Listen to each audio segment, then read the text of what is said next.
नमस्कार बच्चों। पिछली कक्षा में बच्चों हमने स्वर संधि के 4 भेद पढ़े थे। आज हम पांचवा और छठा भेद पढ़ेंगे। पांचवा भेद है अयादि संधि और छठा भेद है पूर्व रूप संधि। तो बच्चों आइए सबसे पहले हम अयादि संधि देखें। अयादि संधि, अयादि संधि बच्चों किसे कहते हैं आइए जाने। जब ए ओ औ के बाद कोई भिन्न स्वर आए तो ए के स्थान पर ऐ के स्थान पर आय और ओ के स्थान पर औ और औ के स्थान पर आव हो जाता है। कह रहे कि जब ए ओ औ के बाद कोई भी भिन्न स्वर मतलब इन स्वरों के अलावा अन्य कोई भी स्वर आए तो ए के स्थान पर ऐ और ऐ के स्थान पर आय, ओ के स्थान पर औ और औ के स्थान पर आव हो जाता है। इसे ये अयादि संधि कहते हैं। बच्चों आइए देखें किस तरह से यह संधि होती है उदाहरण के द्वारा। ये देखिए यहाँ पर उदाहरण दिया है हमने। पहला उदाहरण ए के बाद कोई स्वर तो बराबर ऐ धन स्वर वर्ण। कह रहे हैं कि ए के बाद अन्य कोई स्वर आए तो ए का क्या हो जाता है, ऐ हो जाता है। जैसे यहाँ पर देखिए आप चे धन अनम, तो आप देख रहे हैं ए एक मात्रा है, इसका मतलब ये वाला ए है यहाँ पर। तो इसी ए का इसी ही जो ये ए है इसी का तो ऐ होना है। तो चे में से ए निकालेंगे। पहले शब्द के अंत में ए स्वर है और दूसरे शब्द के शुरू में आ स्वर है, तो असमान स्वर हुआ ना। तो चा में से ए निकाला तो क्या हो गया, चा यहाँ पर बचा और यहाँ पर ये आए। ए के स्थान पर ही तो हमें ऐ लिखना है। तो ए के स्थान पर जब हमने ऐ लिखा तो इसी का तो ऐ ये बना। तो च आ ये चा के साथ आ जुड़ गया। तो चा जब यहाँ से हमने स्वर हटाया तो चा अधूरा था, लेकिन जब इस चा के साथ ऐ हमने जोड़ा तो क्या हुआ, चा हो गया पूरा और या हो गया और इस या के साथ आ जुड़ गया। तो ये या भी तो अधूरा है, तो या पूरा हो गया। तो शब्द क्या बना, चयनम। आप देख रहे हैं कि चे धन अनम, तो यहाँ पर चे के ऊपर ए की मात्रा है, इसका मतलब ये ए है, ए और ये आ है। तो ए धन आ बराबर ऐ, तो ए के स्थान पर ही तो ऐ हुआ, लेकिन ऐ में या भी यहाँ पर अधूरा है क्योंकि हलंत है लगा हुआ। तो जब हम चा है अकेला, चा भी यहाँ पर आधा हो गया जब ए स्वर हमने हटाया। तो इस चा के साथ जब हमने ऐ जोड़ा तो चा पूरा हो गया। तो चा जोड़कर पूरा हो तो हमने यहाँ चा लिखा और इसी के साथ या लिखा। तो या भी आधा है, तो इस या के साथ यह स्वर मिला तो चय पूरा हो गया नम। नम इस तरह चयनम शब्द बना। इसी तरह से बच्चों आप देखिए ने धन अनम, तो यहाँ पर ए है, धन आ बराबर ऐ हुआ। तो ए का ही तो ऐ हो रहा है, तो इसी का तो हमने ऐ यहाँ पर बनाया। तो ये ना जो है वो क्या हो गया, आधा हो गया। ना जो है यहाँ पर ये आधा हो गया। जैसे यहाँ पर ना आधा है, फिर हमने ऐ यहाँ पर जोड़ा धन ऐ ये, तो धन फिर ये वाला आ यहाँ पर लगाया तो पूरा कैसे बनाए, न बराबर न ये, तभी तो ये नय हुआ पूरा। और नम यहाँ लगा दिया तो नय नम हो गया। बच्चों ने धन अनम बराबर नयनम। अगला उदाहरण है बच्चों, ऐ के बाद कोई स्वर आए तो ऐ का आय हो जाता है। आय धन स्वर वर्ण, तो आय में बच्चों आप देख रहे हैं यहाँ पर हलंत है लगा हुआ। तो इस हलंत के कारण या आधा है, तो यहाँ पर स्वर वर्ण लगेगा। कौन सा स्वर, ये वाला। जैसे अब यहाँ पर देखिए उदाहरण नय धन अकह बराबर नायकह बना। तो ऐ का आय हुआ तो ये ऐ है। तो ऐ को जब हम ना से अलग करेंगे तो यहाँ पर देखिए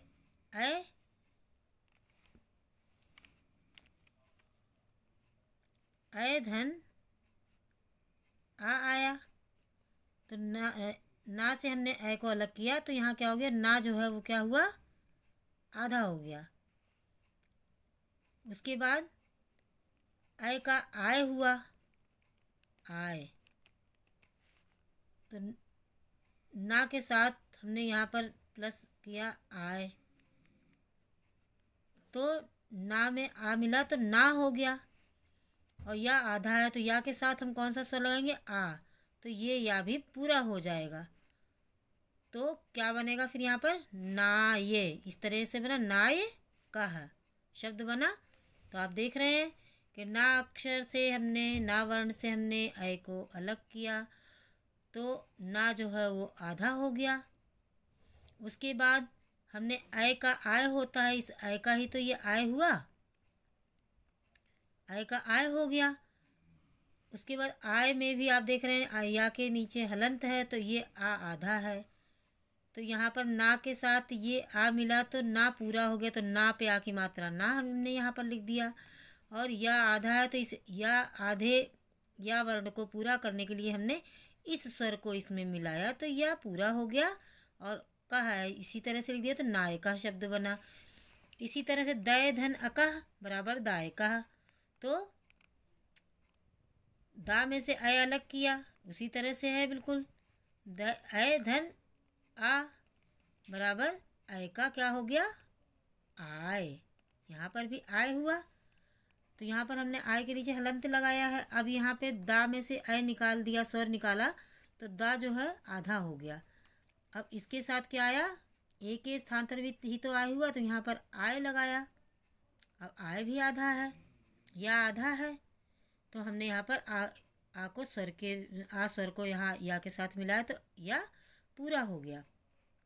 तो दा के साथ आ लगाया तो आ की मात्रा हुई, तो दा हो गया। और या में ये स्वर मिला तो या हो गया। और कह दाय कह यहाँ पर कह रहे ना कि अय के बाद कोई स्वर, तो अय के बाद आय, आय धन स्वर वर्ण, तो आय में स्वर वर्ण मिलेगा। कौन सा स्वर वर्ण मिला? स्वर वर्ण ये मिला जो दूसरे शब्द का पहला वर्ण है, तो आ, तो ये या जो है पूरा हो गया। तो दाय का शब्द बना, दय धन का बराबर दाय का। इसी तरह से अगला उदाहरण है, ओ के बाद कोई स्वर आए तो ओ का औ हो जाता है। अब आप देख रहे हैं वा के नीचे भी हलंत है, धन स्वर वर्ण, और औ के साथ फिर स्वर वर्ण लगाया जाता है। कौन सा स्वर वर्ण लगाया जाता है? स्वर अक्षर कौन सा है इसमें? तो आप देख रहे हैं आ है, तो इस आ को हम इस वा में मिलाएंगे तो वा जो है वो पूरा हो जाएगा, हलंत हट जाएगा। तो आइए देखें किस तरह से। पो धन अनह बराबर पवनह, तो पो है, पो में से ओ निकाला तो ओ अक्षर यहाँ आया, तो पा क्या हो गया? आधा हो गया, तो हलंत लगाया हमने यहाँ। धन ये स्वर है ही आ। अब आप यहाँ देख रहे हैं ओ के बाद ये असमान स्वर ही तो है, तो ये आ यहाँ हो गया, तो ओ का क्या हुआ? औ हुआ। औ के नीचे वा के नीचे हलंत है, इस ओ का ही यहाँ पर औ हुआ। और इस वा को पूरा करने के लिए हम इसी स्वर को इसमें मिला देंगे, तो पा धन औ, तो ये आ पा में मिला तो पा पूरा हो गया, तो हमने पा यहाँ लिखा। और इस वा के साथ ये स्वर वर्ण आ लगा तो वा पूरा हो गया, तो पव औ आ गया ना यहाँ पर। और नह यहाँ लगाया तो पवनह शब्द बना। इसी तरह से भो धन अनम बराबर भवनम, तो इसमें भी वही चीज़ है। भा वर्ण से हमने ओ को अलग किया, तो भा क्या हो गया? आधा हो गया। उसके बाद धन ये आ स्वर है, असमान स्वर आया ना, ओ के बाद असमान स्वर ही तो है, ये भिन्न स्वर अलग स्वर है, तो ओ का क्या हुआ? अव हुआ। औ के नीचे भी देख रहे हैं वा के नीचे हलंत है, तो इस ओ का यहाँ पर अ हुआ। अब यहाँ पर हमने लिखा अव धन, अगर इस आ को भी हमने यहाँ मिला दिया, यहाँ लिख दिया, तो क्या बन गया? व, तो यहाँ पर क्या बन गया? भव। इसी तरह से अभी ये देखो पूरा हो गया, ये आ भा के साथ मिला तो भा पूरा हो गया, और ये आ वा के साथ मिला तो वा पूरा हो गया। इसी तरह से यहाँ पर भी है बच्चों, आ हमने यहाँ मिलाया तो यहाँ पर पव हो गया पूरा। इसी तरह से यहाँ पे वाह हो गया। तो यहाँ पर आप देख रहे हैं भा धन औ धन आ, तो भा ओ को भो से हमने ओ अलग किया तो भा आधा हो गया। उसके बाद ओ का औ हुआ, तो अव यहाँ लिखा, औ में भी वाह भी आधा है, तो वा को पूरा वर्ण बनाने के लिए हमने इस स्वर को या यहाँ पर लगाया, तो पूरा शब्द क्या बना, ये आ भा के साथ मिला तो पूरा भा हो गया, और ये स्वर वा के साथ मिला तो वाह हो गया, और नम है ही तो भव नम शब्द बना। इसी तरह से दूसरा अगला उदाहरण है इसका, औ के बाद कोई स्वर आए तो आव हो जाता है। औ वर्ण के बाद पहले वर्ण शब्द में औ है, स्वर है, और उसके बाद अन्य दूसरा कोई स्वर आए तो उसका आव हो जाता है, और आव के साथ स्वर वर्ण मिला देते हैं तो वाह पूरा हो जाता है। जैसा कि मैंने अभी आपको बताया कौन सा स्वर मिलाते हैं आव में वाह वर्ण के साथ, तो आ मिलाते हैं ये वाला। कैसे, आइए देखें। पौ है तो पौ में से मैंने औ शब्द यहाँ पर हटाया तो औ यहाँ आया, तो पा क्या हुआ, पा आधा हो गया। उसके बाद धन आ वर्ण यहाँ पर है ही, तो क्या हो गया, बराबर औ का क्या बनेगा, आव। आव आव के वा के नीचे हलंत है तो ये वा आधा है, अब हमने यहाँ लगाया आव, लगाया। उसके बाद इस स्वर को हमने यहाँ पर मिलाया तो क्या हो गया, प में आ मिला तो पा हो गया, और वा में आ स्वर मिला तो वा पूरा हो गया तो पाव हो गया ना। अब कह है तो पाव कह, इस तरह से पाव कह, पाव कह शब्द बना। इसी तरह से आप यहाँ पर देख रहे हैं भाव धन उकह, तो यहाँ पर भी देखिए भा से औ अलग किया हमने, औ स्वर अलग किया तो भा आधा हो गया। उसके बाद यहाँ पर ऊ है, बराबर औ का क्या हो गया, आव। तो इस औ का ही तो आव हो रहा है, स्वर तो जहाँ है वहीं है, स्वर कहीं भी हमने परिवर्तित नहीं किया। वह वर्ण को पूरा करने के लिए मिलाया गया है उस वर्ण में। तो आप यहाँ देख रहे हैं आव हुआ।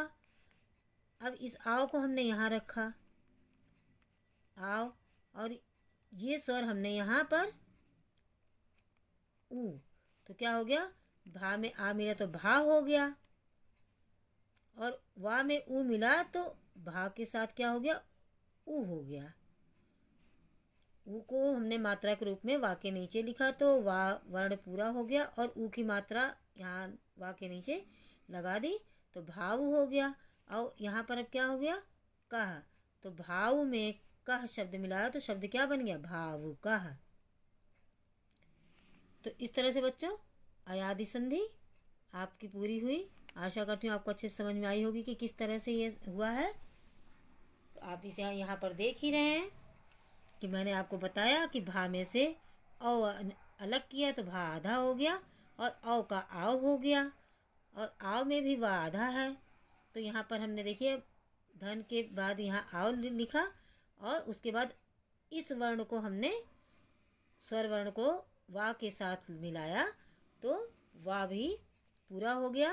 लेकिन यहाँ पर ऊ है तो ऊ को हम मात्रा के रूप में मिलाएंगे, तो हमने यहाँ लिखा भ धन आव धन ऊ, तो भ में आ मिला तो भा, और वा में ऊ मिला तो ऊ, भावु, भावु शब्द हुआ। और कह यहाँ रखा तो भावु का शब्द बना।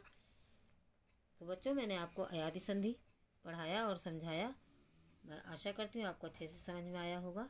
आप इस कार्य को अच्छे से अपनी कॉपी में लिखेंगे और याद करेंगे, और वीडियो को बार बार अगर देखेंगे, 2 से 3 बार आप देख लेंगे तो आपको संधि का अच्छा ज्ञान हो जाएगा। आइए बच्चों स्वर संधि का आखिरी भेद देखें, पूर्व रूप संधि। पूर्व रूप संधि किसे कहते हैं आइए देखें।